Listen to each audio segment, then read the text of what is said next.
Sir sir అది చూడండి sir, ఆ చెట్టు నిండా ఎన్ని పువ్వులున్నాయో. ఇప్పుడు గనక కార్తీక్ ఇక్కడ ఉండుంటే బైక్ సైడ్ కాపి చెట్టెక్కి పువ్వులు తెంపి నాకిచ్చేవాడు. తెలుసా మీకు? సరే దిగు. దిగాలా? ఎందుకు సార్? దిగు చెప్తాను. అది సార్. భయపడకు, వదిలేసిపోన్లే. నీకు పూలు కావాలంటే డైరెక్ట్గా అడుగు. తిప్పి తిప్పి ఎందుకు అడుగుతావు? నీకు పూలు కావాలి కదా? కాదు సార్, మీ వల్ల కాదు, వదురండి. నేను ఒకసారి డిసైడ్ అయితే అంతే.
సంతోషమేనా? వేరే వాళ్ళైతే ఒకటో రెండో ఇచ్చేవాళ్ళు, నాకు కొంచెంగా ఇచ్చే అలవాటు లేదులే. సార్, ఇది నిజంగా మీరేనా? ఎందుకు, ఇంకా సరిపోలేదా? ఓ, కార్తీక్ ఉంటే ఇంకా ఎక్కువ పూలు పడేసేవాడని ఆలోచిస్తున్నావా? నేను కూడా నీ సంతోషం కోసమే చేశాను.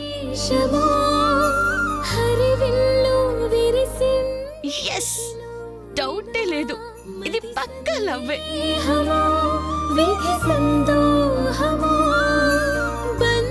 నీకేమైంది ఇప్పుడు? అది ఎలా వెళ్ళాలా అని ఆలోచిస్తున్నాను. ఇలా బైక్ మీద వెళ్ళాలి రా.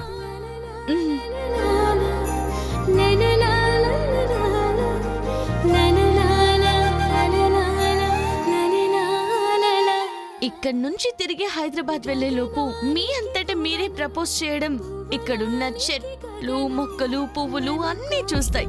చూడండి సార్, లవ్ అంటే ఏంటో అర్థమయ్యేలా చేస్తాను మీకు. వర్షం అణువంత పాశం సంద్రాన్ని తాకింది సెలయేరులా. ఇది సంతోషమో మేఘ సందేశమో, హరివిల్లు విరిసింది నిశిలో ఇలా మది